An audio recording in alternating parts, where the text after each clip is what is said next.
So a little over a week ago, I saw a very important theological movie called Barbie. Now, I'm a little traumatized by Barbies because when my girls were little, they had Barbies, and at church, they would play with Barbies at the front, and then they wanted to be the first to get to coffee hour, so they would rush to the back and say hi to me and hand me their Barbies, which is okay. But they had this habit. I don't know if anybody else did this or if it was just their weird thing. They would always take all the clothes off the Barbie. So I would greet my parish in my vestments holding two naked Barbies. But it gets worse. One day we were at a restaurant after church having our lunch at a Friendly's restaurant in upstate New York, and once again, I'm at the cash register holding a naked, I always seem to be holding a naked Barbie, and I hear a voice from behind me, "Hey, Father." And I look around, and there's two big cops there having their lunch. I said, "Yes, officer, how can I help you?" "Nice Barbie." But anyway, I went to the movie, and I was charmed by it. I thought it was fantastic. It was obviously Mattel selling, they're going to sell a lot of Barbies after this movie, I'm sure. But there was depth to the movie as well. It was a sort of coming-of-age story, a classic kind of journey of discovery as Barbie has to figure out who she is. She lives in Barbie world where everything's perfect, and then she goes into the real world. Hope I'm not spoiling this for anybody, and has all these adventures. And in it, there were some profound questions. What is the meaning of our life? How do we use the experiences that we have to learn and grow and discover who we are? This is a deep question that we face as young people, figuring out what we're going to do with our life, but it never really goes away. When I was in Arizona the other day, on my way to LA with my daughter, we stopped by and visited with her grandfather and his wife, my wife's father and his wife, and they're asking those same questions. Susan's dad is about 88, and as some of you know who are chronologically enhanced, you go through different phases, right? You start to wonder if you've been an active person who's been productive all your life, what does it mean when you can't do those things? What does it mean when you're limited mentally or physically in your scope of life? How do you find meaning and purpose at every stage of life? These are crucial spiritual questions that all of us face. And the answers are not always easy. Right? We have to kind of rediscover a sense of who we are. For my father-in-law and his wife, part of the answer is they're shifting from a life of doing, producing and active, to a life of being. What does it mean to really understand who we are, made in the image of God, and how does that help us to grow spiritually? Well, in our lessons today, we get a glimpse of what it looks like when our true nature is revealed. Moses goes up on the mountain to meet with God. He comes back with the 10 Commandments. Somehow I always think of Mel Brooks and but anyway, I'm sure it was different. Comes down with the 10 Commandments, and they notice something has changed. Moses looks different. His face is glowing, and people cannot handle this. They completely freak out because he's been changed by being in the presence of God. Something has happened in him that has made his face glow. He is reflecting the glory of God. And so he has to put a veil on because it's just freaking people out. They can't be in the same room with him without losing their mind. So he puts the veil on. And in our gospel today, Jesus goes up on a similar mountain to meet with God. He is there to pray. When Jesus prays, he prays powerfully. That is how he touches base with his Father. That is how he re-energizes himself and gets clarity about his purpose, his identity, and his mission. And he is just about to enter the most difficult phase of his earthly ministry. He is just about to set his face to Jerusalem and walk the long road to the cross. And so he takes this moment on the mountain to be with God. And he brings with him the inner circle of disciples, Peter and John and James, and they get to witness something amazing. As Jesus prays, as he is in the presence of God, he begins to shine.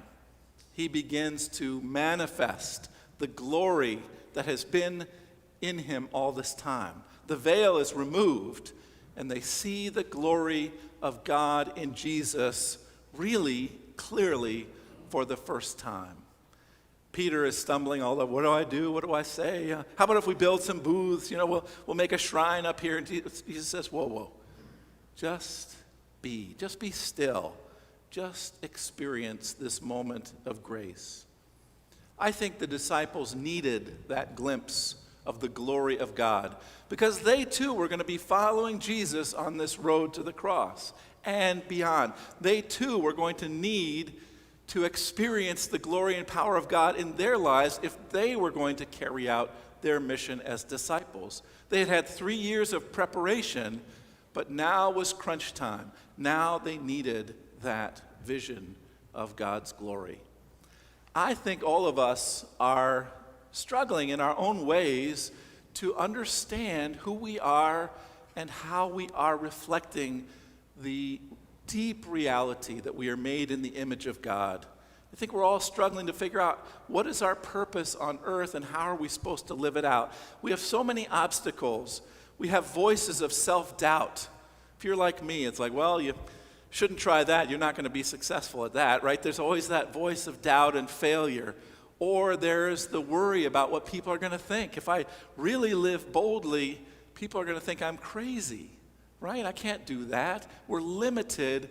We are veiled by so many things in our life. Perhaps it's messages we receive from childhood. Perhaps it is an inner sense of insecurity or doubt. But whatever it is, it prevents us from fully living into our identity. As I was reflecting on this, I was thinking about my Aunt Winifred, who grew up in New York City. She married my dad's brother, Jack, and Winifred was really one of the first people I ever met in my life who seemed to live with no fear whatsoever. She did not care what anybody else thought. She was going to live her life on her terms. She was a remarkable woman, and she terrified me when I was a child because she would look you right in the eye and grill you. I mean, a conversation with her was like being interrogated by the FBI. You came out kind of shaky.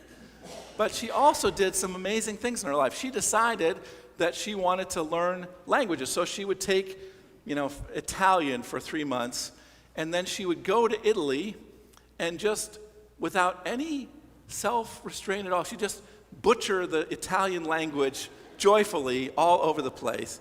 And people were charmed by her because she was so unself-conscious. She decided she was going to be an artist. And so on one of these trips, she went to Carrara. She had taken classes at community college in sculpture. Then she went to Italy, butchering the language. She went to Carrara, where Michelangelo quarried marble. And she went with this group, and she started making marble sculptures.